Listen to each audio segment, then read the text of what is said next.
Well, there's no easy way to say it. It's been a tough week in the video game industry. We'll let you know who's been affected by this latest round of layoffs, closures, and game shutdowns. Rest in peace, Shaggy.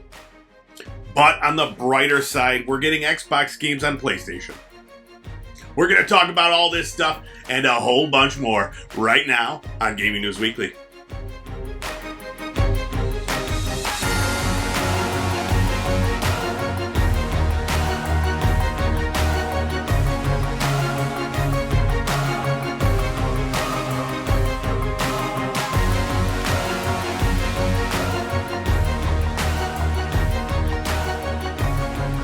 What's up, everybody? It's time for another episode of Gaming News Weekly, the best weekly video game news show out there. Every single Monday, we're bringing you all the biggest things happening in the video game industry. You can check us out on YouTube and podcast services everywhere. My name is E-Rock the Red. I'm joined every week by this man right here, Mr. Full Clip. What's happening, dude? Oh, not a whole lot. You know, it's been a nice week of playing something other than Call of Duty for once, so I actually have something interesting to talk about. Even though that Season 2 is out there. I look forward to these moments. Yeah, I do need to jump back into Call of Duty soon. But I talked a little bit about picking up the early access for Tokyo Extreme Racer. Yes, that's it. It's weird because I've been saying Extreme Racer Zero for 15 years. 2025 Tokyo Extreme Racer on Steam. And I actually hit the end of the early access period or something on there. It pops up a little screen and it's like, this is all we have for now, but we want your feedback. And there's going to be more to the game later, I guess. Nice. How many hours you put in before you hit the end of the content? That's something that I meant to check before I talked about it today, but I didn't. If I had to estimate, What's a good guess? 15 to 20 hours, somewhere in there. Okay. Yeah, and there's more to play. Access. Yeah, right. There's more to it. I'm just I don't really know how it's going to work out going forward because you're basically left with a bunch of the Wanderers who are, a lot of them are very, very high level. It's going to be almost impossible to beat them, but they have these conditions, and most of them that I have left are like, they only race against this certain type of car or the same car that they have. And to buy these cars, it takes 3 million credit points. It takes you forever to get 3 million credit points. So it would be a really long grind just to buy the car. Then you got to worry about your upgrades so you're actually competitive against these other Wanderer racers. But if you wanted to 100% all the content that's in it right now, it might take another 20 hours, I guess.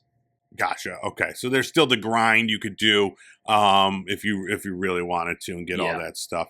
Nice. I still really want to check it out. I've been kind of fiending for an arcade racer. So there's a ton that I could play that are on Game Pass or PlayStation Plus, I'm sure. So maybe I'll just check that out instead of buying something new. But it looks really good. I have also been playing an early access game. It's a game called Achilles Survivor, currently in early access. This is like a survivor, like a vampire survivor, one of those games. But this is based on so there was a recent game, Achilles Legend Foretold or Untold or something like that, where we talked about it, I don't know, maybe about a year ago now, and it was just kind of like a AA action role-playing game. So this is using kind of some of the same shit from that, but in a survivor style game. And being that I really enjoy those games, it's a nice time suck for me. I like, getting all the achievements and doing all the things. This one it's good. It has a ton of potential, I'll say.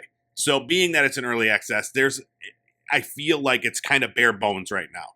Right now, you get in there, and you only get a couple powers, but you have to build structures, which is something new that you don't do in the other ones. So you're building these structures, and you got to collect rocks to build the structure. So there's a little bit more that's not been done in previous games like this. So that's cool, but and all the different characters and locales are really nice, and it looks gorgeous. It's probably one of the best looking survivor games out there. But yeah, it's great. It's only $5.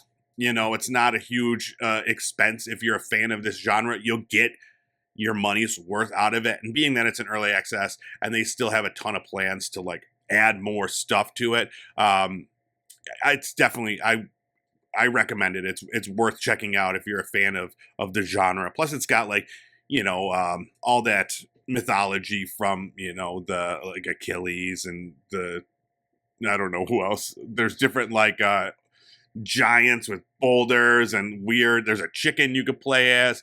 So there's a lot of unlockables and stuff like that. And it's like gets a little silly at certain points too.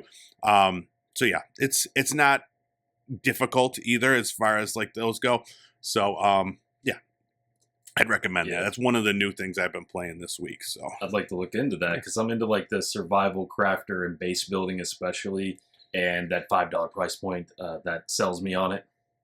Yeah, this one, don't expect like to look for like resources or whatever. Like every once in a while, you'll stumble over a rock, and you got to get like 15 rocks to build like a Trojan horse or build a thing that shoots out fire. So it's not like you're really doing any building or anything like that. It's super just minimal. So don't let that be the thing that drives you towards this. It's really just a bullet hell game that has some new features that we don't normally see in games. So, but yeah, it's for $5, and I even think it might even be cheaper right now, like $4.30 or something like that, with like 10% off. It's good. Yeah, I recommend it. Check it out. I've been playing a few other games that we'll be talking about soon. So you want to do it? You want to do the new releases? Should we? Let's get into it. Let's do it. Let's talk about our new releases from this past week.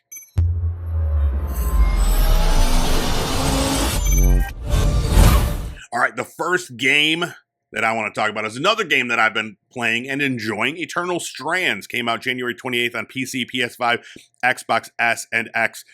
This is available on Game Pass, so if you have Game Pass, you can check it out. It's the debut from Yellow Brick Games. It's their first game ever, and it's an action role-playing game.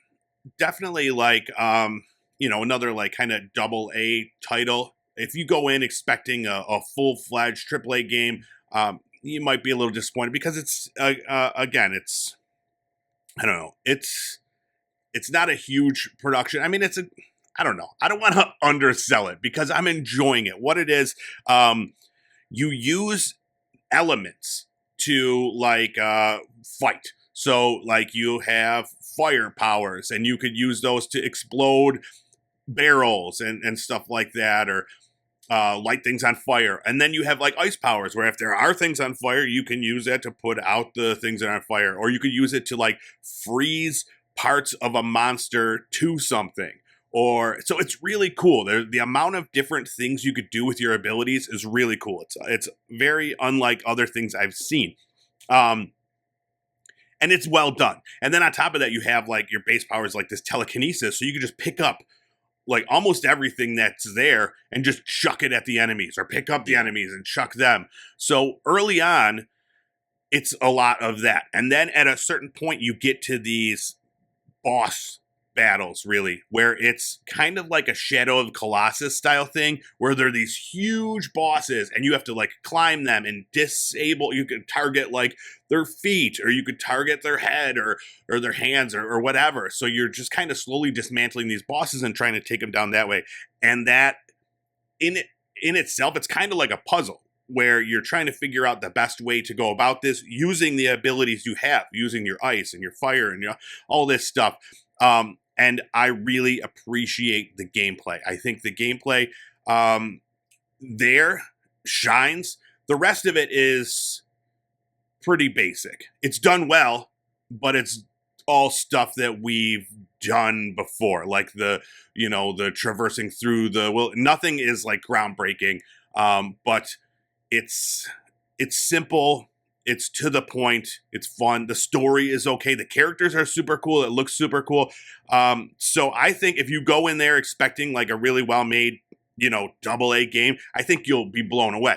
But if you go in there expecting a fully realized, like brand new idea, AAA title, you'll be a little disappointed. So I guess it's your expectations, but I am having a blast with it. I think it's a fantastic game. I think I'm maybe about halfway through. Maybe I put about 15 hours in. So I think I'm about halfway. And dude, I think it's a great game. It's a good game to just shut your mind off and just go through and just go fight and collect shit. So yeah, I like it. Did you see the launch trailer for this one? I don't know if I did. That's the only one I've seen aside from what was out like probably 10 months ago or whatever the reveal trailer was. But it was a really interesting way to do it. They were showing like all of these tweets or comments from community members, and they're like, hey, it'd be really cool if you could freeze the wings on a dragon mid-flight and make it crash. And then they're like showing you the gameplay footage of that. That's They've implemented awesome. so many of the suggestions from the community. And it seems like they're really listening. And I don't know if they plan to keep on with some live service elements of this game, but that would be really cool, considering they're actually like listening to what people want and think are cool ideas to have in the game. And hopefully it does well enough. They do add, to it, maybe some DLC or something that and keep things coming. That's pretty great. Yeah, this is a breath of fresh air when we're talking about an RPG with like magic and ice, because everything sort of looks like Skyrim when we see these new games come out. How many years has it been? 15 years later. Right. But this one is a little different, where it's got almost that cartoonish factor. And like, there's physical ice that you're creating and manifesting, and I assume like part of that traversal around the world. Are you like building ice ladders or something and walking up it? Absolutely, yeah. One of the things is you could make ice walls, and it's like literally like bridges across areas, or there's parts that are like on fire, and you can make an ice wall to like go traverse through that. So it is, So it's all physical. Manifestations of things that you can use. So yeah, absolutely. Yeah. Eternal Strands, and I don't think it's like a full $70 thing. It might be $30-$40 to get in there right now. So definitely they for a debut title, Yellow Brick Games I think did a great job. Yeah, possibly costing nothing at all. It's on cloud PC and Xbox Game Pass. Exactly. There you go. All right, next up, Sniper Elite Resistance is out on PC, PS4, PS5, Xbox One, X, and S, also on Game Pass. This one, I'm hearing nothing but bad reviews of it. Basically saying that it is a step back from the previous one, Sniper Elite 5, in terms of it's got poor AI. The graphics, they say, look worse than the last one somehow. It's buggy. The levels are literally the same as the Sniper Elite 5, because I guess the story is a concurrent story from a different perspective. So you got a lot of the same levels, the same stuff that they're using. So it's interesting. And then on top of that, they say like the gameplay is just repetitive and not very enjoyable. So I was like, I mean, I never expect much from these games. I guess the one good thing about this game is you get to, shoot Nazis in the dick. Like, right now more than ever. Go wrong with that. Exactly. Yeah, and I feel like that should be the selling point for this right now, where it's becoming more of an issue, where you could just go out and blow up some Nazi brains. Yeah. Yeah. I wonder what happened there. Is it like, was it just a cash grab situation, or did they make a jump to like a new engine and they kind of have to figure it all out again, and maybe in the future, if they make more of these, they'll be like back on par with where they were? I don't know. From what I've read, I don't know for certain, that a lot of people are saying that it was just a cash grab. Just like, let's just make another one of this and just churn it out and try to make some money. But, we'll see. I know people love these games. You get that slow-mo bullet time. You get to see like the bones exploding and stuff like that. Yeah. Maybe I'll check it out for science, because it is on Game Pass. So, all right, next up, Hello Kitty Island Adventure came out on PC and Nintendo Switch. Now, this has been out on iOS as part of the Apple Arcade since 2023. So it's been out for a few years. And my son has put a lot of time into it on there, and he really enjoys it. So it's basically like Hello Kitty Animal Crossing, really. Except you got I think there's 40 different Hello Kitty friends that you could have in there, but you got to do the gardening and fishing and fix up your house. You got to decorate to try to get other Hello Kitty characters to come join you. And I feel like it's really just the mobile version now put onto PC and Nintendo Switch, and I think they're charging $40 for it, which is kind of crazy. But it's getting good reviews. There has been kind of a lull in this. We haven't had one of these kind of farm cozy games in a little bit, so I think they found a nice time to jump in there because people are playing it and people are enjoying it. So yeah, I'm surprised you're not in there. I don't know. Getting all those kitties. I got a little bit to say about this one. I haven't personally played it. My wife did pick it up because she's a huge Animal Crossing fan, a fan of like Stardew Valley and the cozy game series, and Hello Kitty separately. So she had a lot of hope for this one, was very excited about it coming out. Not so much now. And that's because, it has a $40 price tag on it for what is like a direct mobile port with really nothing else done to it as far as we can tell. She bought the Switch version, so I do feel like if she would have bought it on Steam, she would have gotten the refund before playing like 2 hours of it or whatever. Just realizing that, pretty much everything she had to say about it is echoed in the Steam reviews. All of the, on there, it's either like thumbs up or thumbs down. 98% of those thumbs up are all South Park references. And I didn't know what the fuck was going on when I was reading that, but they're like, Butters this, Butters that because it goes back World to of Warcraft. The World of Warcraft episode. Butters says something about like, I'm on my PC all the time playing Hello Kitty Island Adventure, which didn't exist until you said, like 2023. So it's a weird meme, and all of these people are on their review boosting it. But if you look for the ones that do not recommend the game, there's a lot of truth in there, and they actually spell out what the problems are here. It's just not enough content. It's a mobile game, so they are putting time blocks on you. There's like a 3 gift limit per day, so you're kind of locked out of making progress unless you play this game every single day. It goes on and on. The world is apparently not very large. You can discover everything and every character in like 20 minutes, aside from the daily visitors or however that system works. But I think there are a lot of people who are pretty upset that they paid $40 for it. And it kind of sucks on Switch. There's no way to get that back. Yeah, it's a bummer. I did actually look at the Steam reviews, and I was looking at all those meme reviews, and I was surprised that some of them, I was like, first of all, like, there's no way they're paying $40 to make a meme review, because then I was looking at, like, a lot of the time played, and they got, like, 8-10 hours in this, and I was like, all right, I mean, you're liking it, I guess? I don't know. It's weird. It's a whole weird thing. I don't know if you're allowed to, like, update your opinion on that. Yeah, I think you can. I think you can change them. But yeah, I do. That was the one thing I've read from the reviews on Metacritic is that it's lacking content too. So hopefully they'll add more. It's like I said, it's been. I don't know if it came with everything. Like since it's been around since 23, you would think that there's a ton of content for it, And I don't know if everything came prepackaged or if they're waiting to add it. I don't know. I'll have to look into that. I think it's mostly cosmetics, and they had like a $60 version as well. So you could pay that $60 version, and it would unlock all the previous stuff. That's insane. Oh, boy. All right, moving on. Citizen Sleeper 2, Star Wars Vector came out January 31st on PC, PS5, Xbox XS, and Nintendo Switch. This is a role-playing game. It's just a lot of text, but it's a dice-driven one. So basically your choices are like you start your day and you roll your dice, and whatever those numbers are, you can put them towards anything. So if you roll a 6, you want to put that towards something that you want to accomplish. If you have a 1, chances of that failing are a lot higher. So it's like you have to choose which dice you want to play, and then you just read what the outcome is, basically.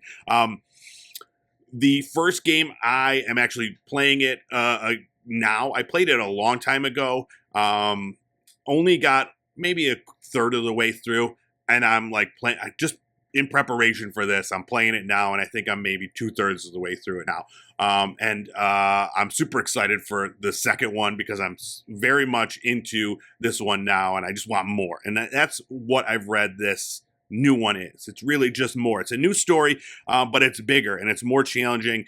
And they've added some things. They've added contracts where it's more punishing, whether or not you can do those. I'm very excited to get in there, but again, like, you can play Citizen Sleeper, the first one, for super cheap if you've never got into this series, and then because the second one is just more of the same, but it's getting great reviews. Like, I think it's like an 86 on Metacritic right now. Great things. But again, a very niche genre. Depends on how much you want to read when you're playing your video games. So I think that's the big turnoff for me, the pacing of a game like this. Mm-hmm. But the setting and the artwork look really awesome. And having played Hard Space Shipbreaker as sort of a primer to be in a setting like that, this does interest me. And it's another one that's on Game Pass, so it's pretty easy to pick up and check out. Yeah. So this one, I'm playing on the Steam Deck, and it's a perfect Steam Deck game. So I love it. I'm very excited to get in there and play some more of it. So, all right, that is it for our new releases. It's time to get into our news of the week.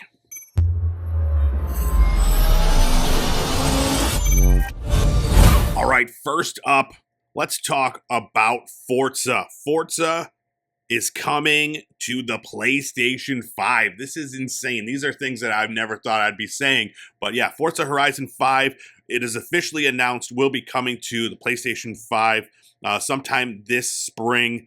From the webpage, it says, with nearly 900 cars available in the game, over 40 thematic game updates, 2 expansions, and so much more content, our team is excited to announce that this spring, PlayStation 5 players will be able to explore Mexico's beautiful roads and experience the Horizon Festival for the first time, as we are officially launching Forza Horizon 5 on PS5.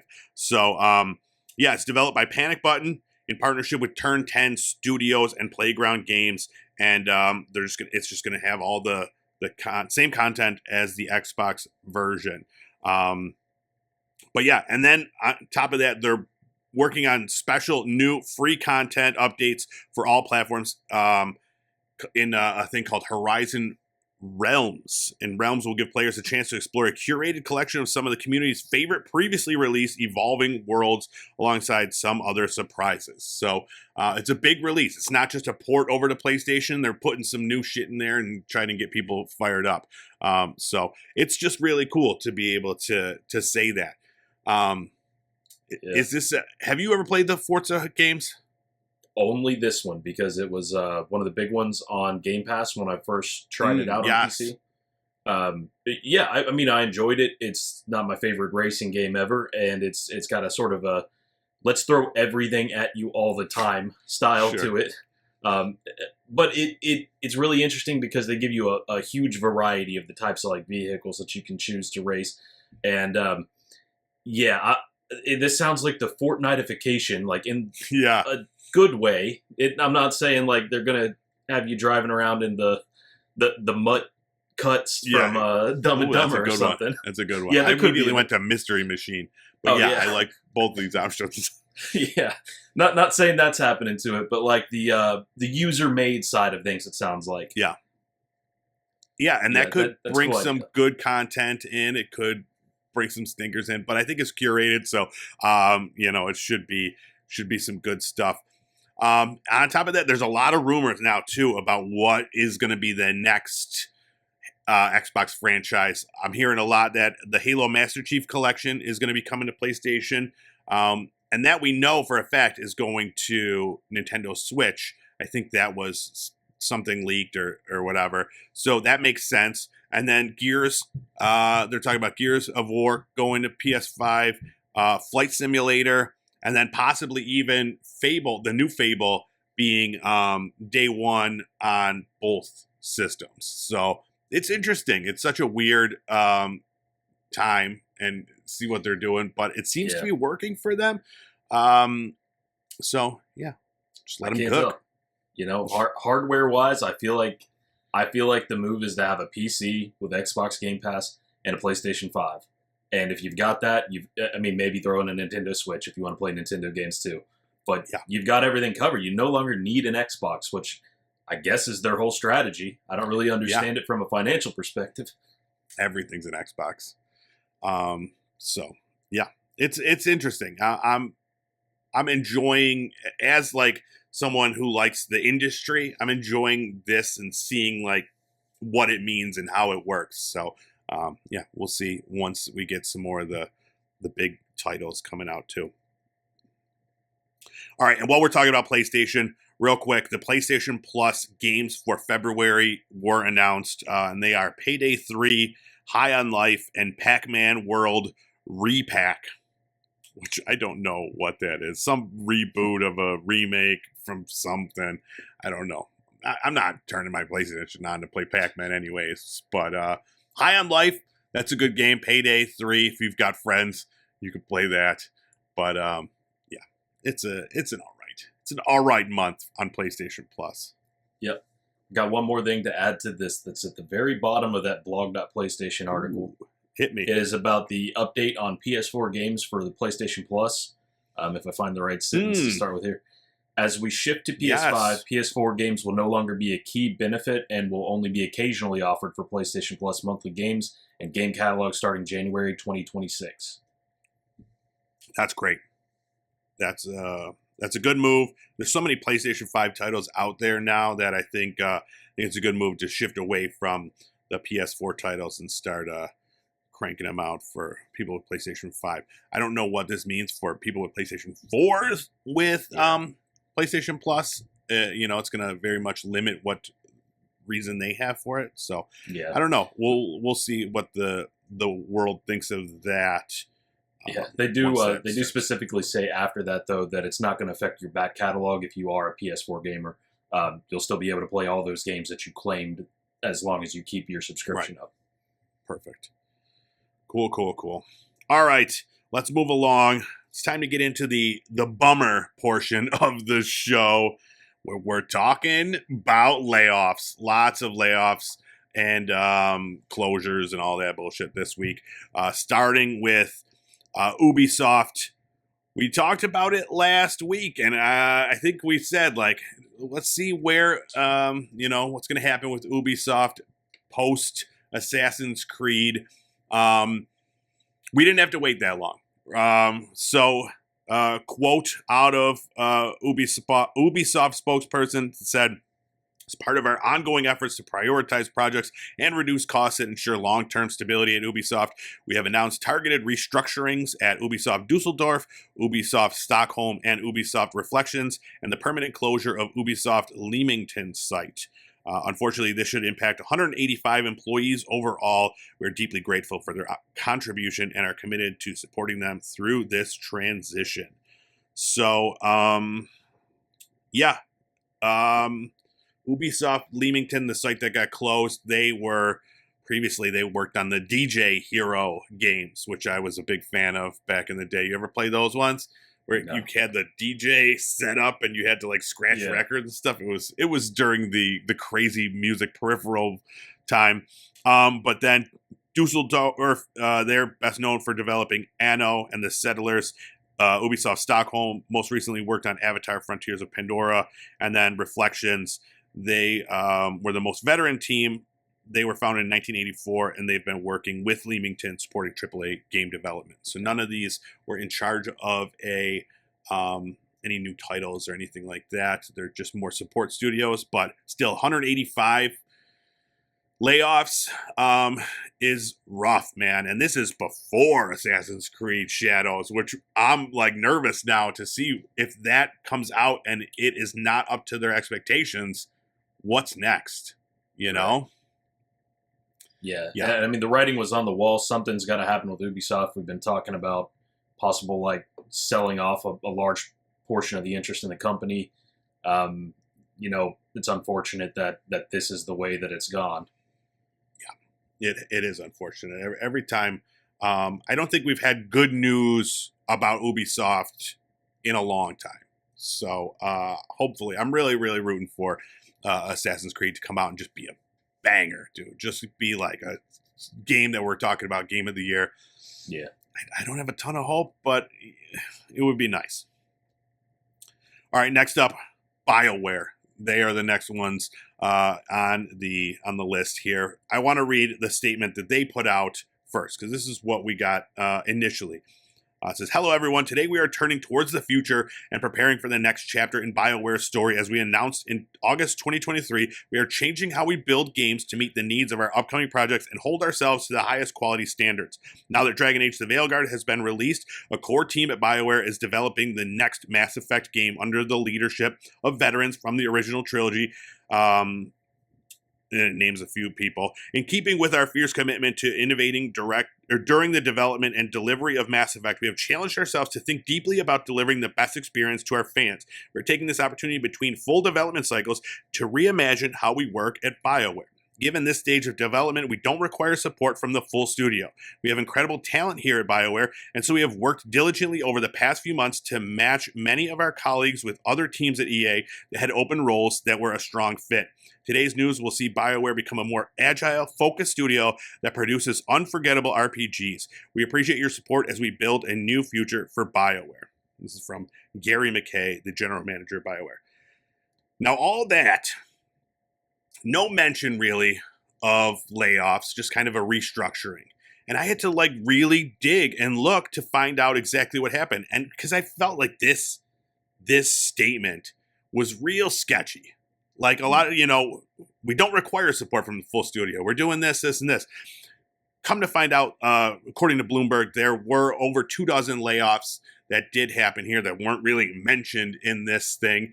And a lot of big names that had worked on Dragon Age that have been in the industry for a long time left with not very positive things to say about what's currently happening at BioWare. We talked last week, was it, about Corrine leaving and saying that BioWare has a lot of work to do.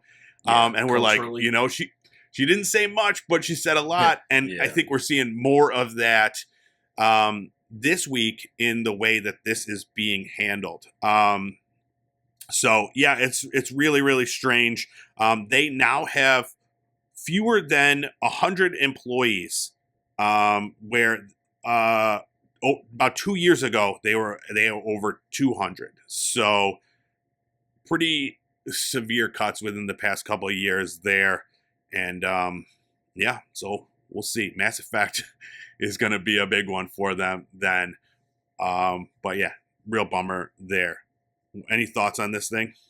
Their initial statement there sounded pretty good, and I was going to give them a little bit of praise if they were finding positions for these people, because other stuff that we're going to talk about upcoming, they're trying to find a place for their employees, and they don't have a head company like EA over them where they can maybe find other positions for those people. So I thought that sounded pretty good, but I mean, the truth of the matter, a few dozen layoffs is not as great.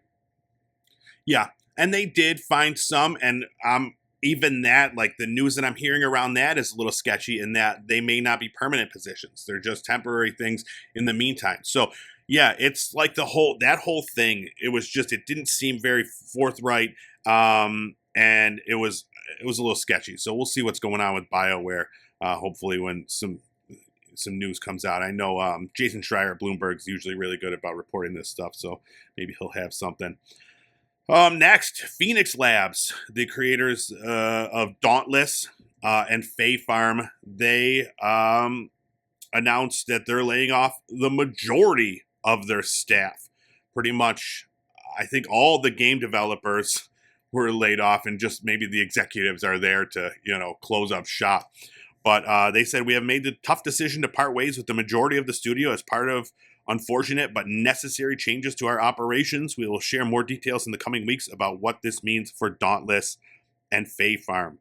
Now, this one, everybody's relating this to the most recent Dauntless expansion. It was called Awakening, where they rolled back a ton of things that they had introduced to Dauntless and then charged people for them. It was super heavy monetization, pretty crazy. They literally took things away from people and then said, you have to pay for these. So it was at like, I think 18%, like overwhelming negative on Steam.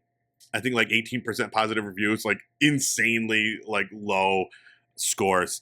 So that really hurt. Fae Farm, that's a great game. If we're talking about cozy games, that one is not a live service game. You could get in there. You could, farm some magic.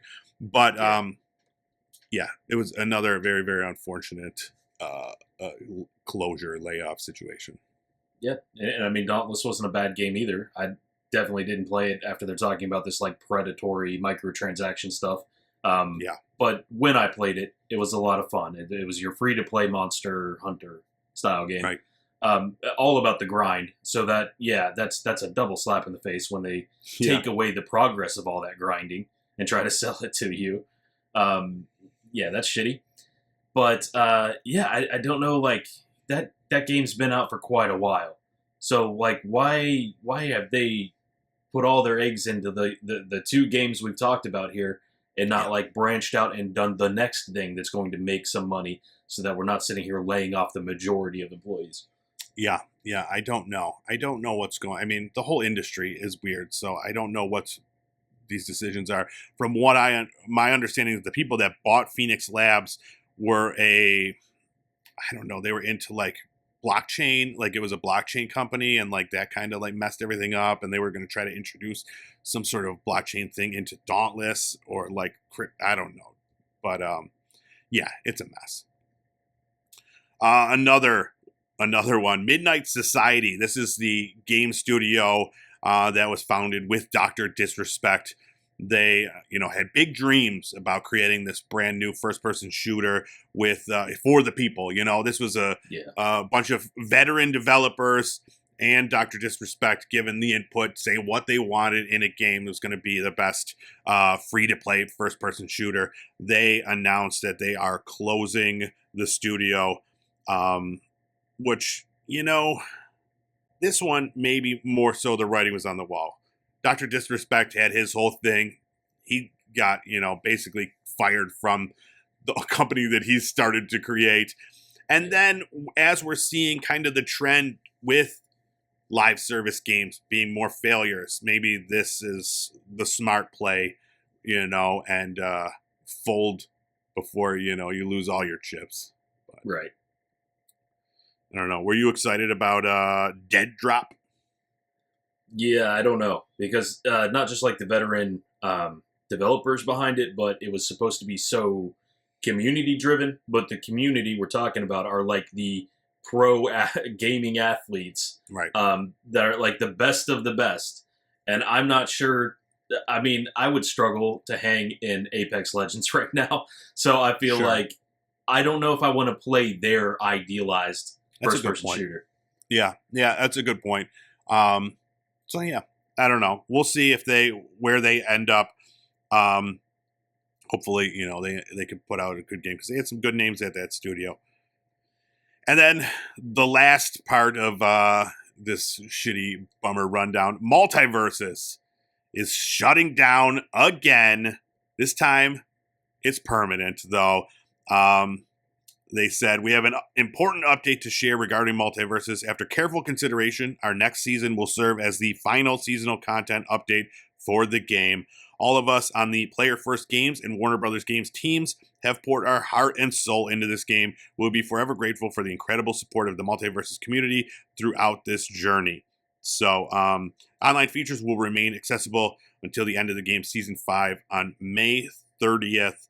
And there is no more real money transactions, and you'll still be able to play an offline version of the game if you own it. So you can play against AI as long as you download the latest version of the game and log in before May 30th. So, it's not, you can still get in there. I know you were sad about Shaggy. You can still visit him. You can go in there and visit him, see how he's doing, eat some pies, some sandwiches or whatever the shit he does.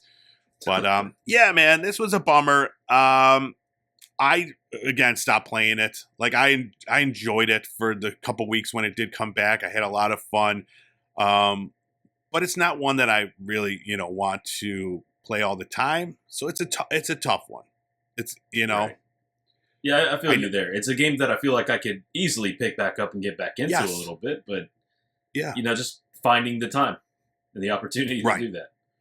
Yeah, exactly. There's so many games where it's like, yeah, I don't know. It's tough, but I had a blast with it. Again, this one, maybe the writing was also on the wall with this one, seeing as what happened previously with it, and also knowing the direction of WB Games and how they're trying to bounce back from the Suicide Squad debacle and try to make some money.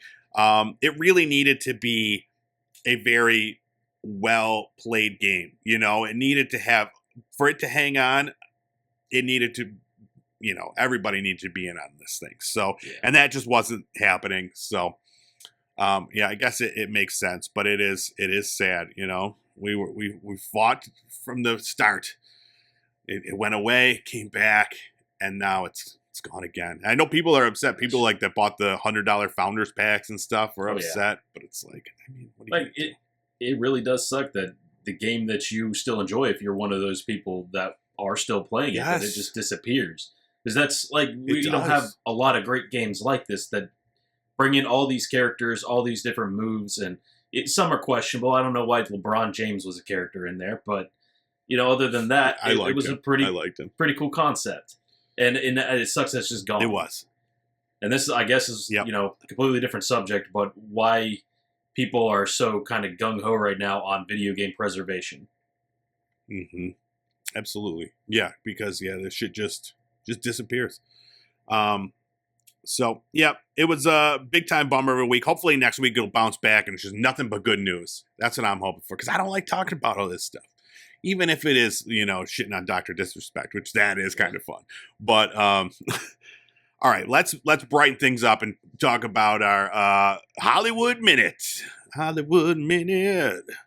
It'll put something real jazzy in here. Hollywood Minute. Sleeping Dogs. You ever play Sleeping Dogs? Yeah, one of the original ones. Yes, great game. I platinumed it on the PlayStation 3, maybe.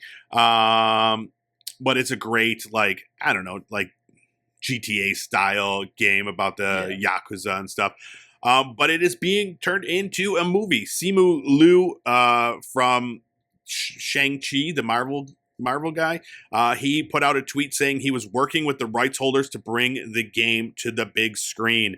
And after IGN, I think, looked into it a little bit more, and they did find out that it is in development with Simu Liu producing it and starring in it. So that's super exciting. I was, like I said, a big fan of that game, and I think that the writing in it was awesome. The story, it's going to be great. So looking forward to that. And that is being done by Story Kitchen. They hold the rights. They have been at the forefront of video game adaptations recently. They worked on Sonic the Hedgehog game, Netflix animated Tomb Raider series. They got a Streets of Rage game coming up, and an adaptation of It Takes Two coming out for Amazon. And they're also, we'll talk about them again in a little bit. But before that, Beyond Two Souls. Did you ever play that game? No. I never played it either. It was one of the Quantic Dream games after Heavy Rain. And it looked interesting. It didn't get as well reviewed as Heavy Rain, so I never got into it. But it is being made into a TV show where it is starring Elliot Page, who was originally in the game. But he will be producing, and I don't know if they're going to be in it. I don't know how that's going to work. There's not a ton of information out. They did say, well, here's some quotes from Page. Filming the game was one of the most challenging and fulfilling acting experiences of my career. The story's rich narrative and emotional depth offer us a fantastic foundation. We want to create a unique vision of the characters and their journeys that resonates with fans and newcomers. And then director of the game, David Cage, said, "We are absolutely thrilled to collaborate again with Elliot Page on this project. I was blown away by his acting performance in the game, and I couldn't think of anyone else to tell this story with the same passion on another medium." And then the producers did say this adaptation will honor the game's legacy while inviting fresh perspectives. So maybe not a one-to-one take on the game. It's going to be maybe using the foundation, using some of the ideas from the game. I know there's like mental powers and like the FBI. I don't know exactly what. But yeah, so another new gaming show. Does this sound something you would watch? I don't know. Having like no reference from the source. I told you, FBI powers. So it's it. What more do you need? I could just go watch a Marvel movie that sounds like it'd be quite similar. Fine, whatever. yeah, we don't know much. We'll have to play the game beforehand, and then we'll know everything. Yeah. All right. And then last up, this one's exciting and also very strange. Clair Obscure Expedition 33. You ever play that one? Nobody has, as far as I can tell. Nobody has. But it's already being reported that they are making a movie of this game, and it's going to be done by Story Kitchen, we just talked about, and they're going to be making a movie. There's no details about any of it. I don't even know what the game's about. It's going to be an SEO nightmare because I Googled Clair Obscure movie, expecting to get like articles about this, and there's just already a movie called Clair Obscure from like Germany or something. Oh, so they're going to have to compete with that. Maybe a title change, or maybe it just goes by Expedition 33, and it cuts 33. Off the. Yeah, there you go. Then I think there's also a movie called 33, but the Jim Carrey thing. I don't know. Jim Carrey losing his mind. No, that's apartment. No, room 23, maybe. I think it's just called 23. 23. Yeah. I remember that one.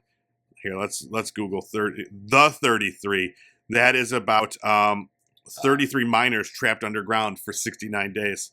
So yeah, it's gonna be tough. To find this. Want to watch like 3 other movies in the process. Yeah, like this does not seem familiar. When do these miners start using their psychic abilities? Exactly. Ooh, now we're on to something.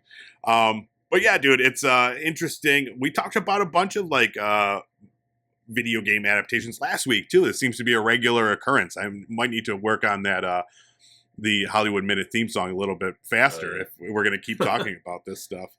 But yeah, it's exciting. I do like watching the video games become movies or TV shows. And, they've been a lot better recently, so that's good.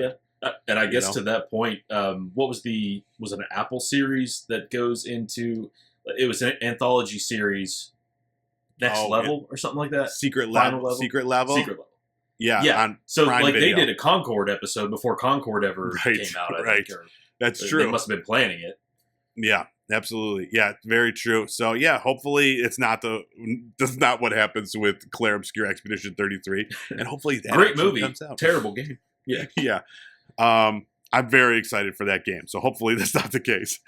But it seems like a lot of people are excited for the game, being that they're already pitching it for a movie. So good times. And that's all I got. You got anything else? No, that's it.